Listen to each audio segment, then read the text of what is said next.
نحمده ونصلي على رسوله الكريم اما بعد فاعوذ بالله من الشیطان الرجیم بسم اللہ الرحمن الرحیم خیرکم من تعلم القرآن وعلمہ ولقد یسرنا القرآن للذکر فہل من مدکر رب یسر ولا تعسر وتمم بالخیر وبک نستعین آمین اللہم من فعنا بما علمتنا وعلمنا ما ينفعنا وزدنا علما اللہم ارنی حقا حقا وارزقنا اتباعہ وارنا باطلا باطلا وارزقنا یا فتاح یا فتاح یا فتاح۔ السلام علیکم ورحمۃ اللہ وبرکاتہ۔ معزز احباب، امید ہے کہ آپ سب خیر و عافیت سے ہوں گے اور جو پچھلی ویڈیو میں ہم نے پڑھا ہے وہ بخوبی آپ کو سمجھ میں آ گیا ہوگا اور آپ سب بھرپور محنت کر رہے ہوں گے اس سبق سے استفادہ حاصل کرنے کے لیے۔ اللہ تعالیٰ سے دعا ہے اللہ تعالیٰ آپ سب کو علم نافع عطا فرمائے، آمین۔ آج انشاءاللہ سورہ بقرہ کے آیت نمبر 236 سے 242 تک اس کا ترجمہ اور اس کی تفسیر پڑھیں گے، تو آئیں شروع کرتے ہیں۔ پہلے تلاوت ہوگی، پھر ترجمہ، پھر تفسیر۔ اعوذ باللہ من الشیطان الرجیم، بسم اللہ الرحمن الرحیم۔ لا جناح علیکم ان طلقتم النساء ما لم تمسوهن أو تفرضوا لهن فريضة ومتعوهن على الموسع قدره وعلى المقتر قدره متاعا بالمعروف حقا على المحسنين۔ وإن طلقتموهن من قبل أن تمسوهن فقد فرضتم لهن فريضة فنصف ما فرضتم إلا أن يعفون أو يعفو الذي بيده عقدة النكاح وأن تعفوا أقرب للتقوى ولا تنسوا الفضل بينكم إن الله بما تعملون بصير۔ حافظوا على الصلوات والصلاة الوسطى وقوموا لله قانتين۔ فإن خفتم فرجالا أو ركبانا فإذا أمنتم فاذكروا الله كما علمكم ما لم تكونوا تعلمون۔ والذين يتوفون منكم ويذرون أزواجا وصية لأزواجهم متاعا إلى الحول غير إخراج فإن خرجن فلا جناح عليكم فيما فعلن في أنفسهن من معروف والله عزيز حكيم۔ وللمطلقات متاع بالمعروف حقا على المتقين كذلك يبين الله لكم آياته لعلكم تعقلون۔ صدق اللہ العظیم۔ اب ترجمہ دیکھتے ہیں۔ بسم اللہ الرحمن الرحیم، شروع اللہ کے نام سے جو بڑا مہربان نہایت رحم والا ہے۔ لا جناح علیکم، کچھ گناہ نہیں تم پر، ان طلقتموہن، اگر طلاق دو تم عورتوں کو، ما لم تمسوہن، اس وقت کہ ان کو ہاتھ بھی نہ لگایا ہو، او تفرضوا لہن، اور نہ مقرر کیا ہو ان کے لیے، فریضتاً کچھ مہر، ومتعوہن علی الموسع، اور ان کو کچھ خرچ دو مقدار والے پر، قدرہ علی المقتر، اس کے موافق، وعلی المقدر قدرہ، اور تنگی والے اس کے موافق، متاعا بالمعروف، جو خرچ کیا قاعدے کے موافق، حقا علی المحسنین، لازم ہے نیکی کرنے والوں پر۔ وَإِن طَلَّقْتُمُوهُنَّ، اور اگر طلاق دو ان کو ہاتھ لگانے سے پہلے، من قبل پہلے، ان تمسوهن، اور ٹھہرا چکے تھے، وقد فرضتم لہن، تم ان کے لیے مہر تو لازم ہوا فریضتاً فنصف آدھا اس کا کہ تم مقرر کر چکے تھے فرض تم اللہ یعفونا مگر یہ کہ درگزر کریں عورتیں او یعفو الذی بیدہ عقدۃ نکاح یا درگزر کرے وہ شخص کے اس کے اختیار میں ہے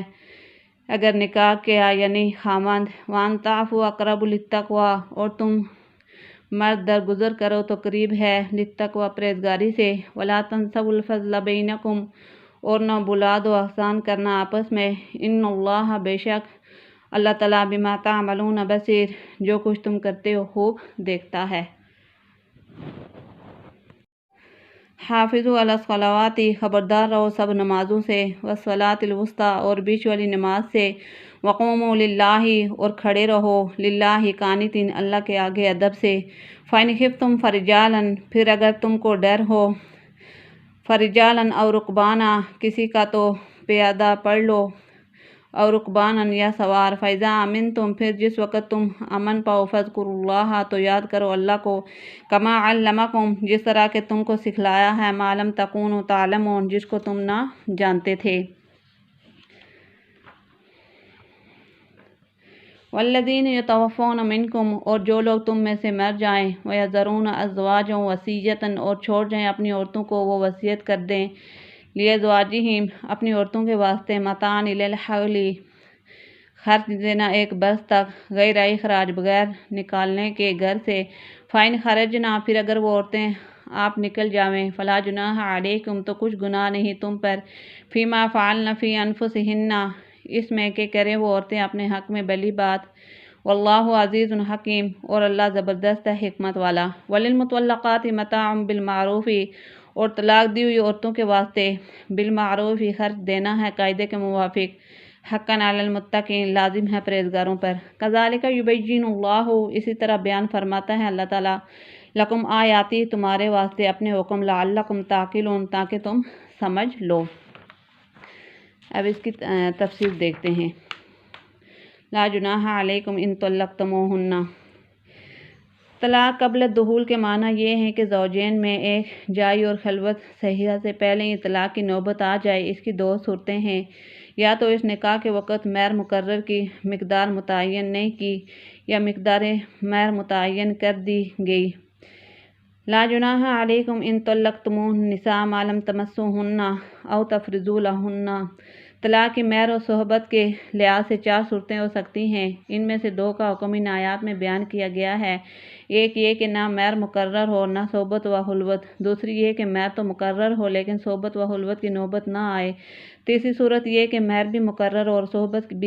کی بھی نوبت آوے، اس میں جو مہر مقرر کیا ہے پورا دینا ہوگا۔ یہ حکم قرآن مجید میں ہے، دوسرے مقام پر بیان کیا گیا ہے۔ چوتھی صورت یہ ہے کہ مہر معین نہ کیا اور صحبت یا خلوت کے بعد طلاق دی، اس میں مہر مثل پورا دینا ہوگا، یعنی جو اس عورت کی قوم میں رواج ہے اس کا بیان بھی ایک دوسری آیات میں آیا ہے۔ مذکورہ آیات میں پہلی دو قسموں کا حکم بیان کیا گیا ہے۔ اس میں سے پہلی صورت کا حکم یہ ہے کہ مہر کچھ واجب نہیں مگر زوج پر واجب ہے اپنے پاس سے عورت کو کچھ دے دے، کم از کم یہی کہ ایک جوڑا کپڑے کا دے دے۔ حافظوا علی الصلوات والصلاۃ الوسطیٰ اس سے آگے پیچھے طلاق وغیرہ کے احکام ہیں، درمیان میں نماز کے احکام بیان فرمانا اشارہ اس طرف ہے کہ مقصود اصلی توجہ الی الحق ہے اور معاشرات و معاملات کے احکام سے علاوہ اور مصلحتوں کے اس توجہ کی حفاظت و ترقی بھی مقصود ہے، چنانچہ جب ان کو خدائی احکام سمجھ کر عمل کیا جائے گا تو توجہ لازم ہوگی۔ کثرت سے علماء کا قول بعض احادیث کی دلیل سے یہ ہے کہ بیچ والی نماز مراد نماز عصر ہے، کیونکہ اس کے ایک طرف دو نمازیں دن کی ہیں فجر اور ظہر اور ایک طرف دو نمازیں رات کی ہیں مغرب اور عشاء۔ اس کی تاکید خصوصیت کے ساتھ اس لیے کی گئی ہے کہ اکثر لوگوں کو یہ وقت کام کی مصروفیت کا ہوتا ہے اور عاجزی کی تفسیر حدیث میں سکوت کے ساتھ آئی ہے۔ والذین یتوفون منکم ویذرون ازواجا وصیۃ لازواجہم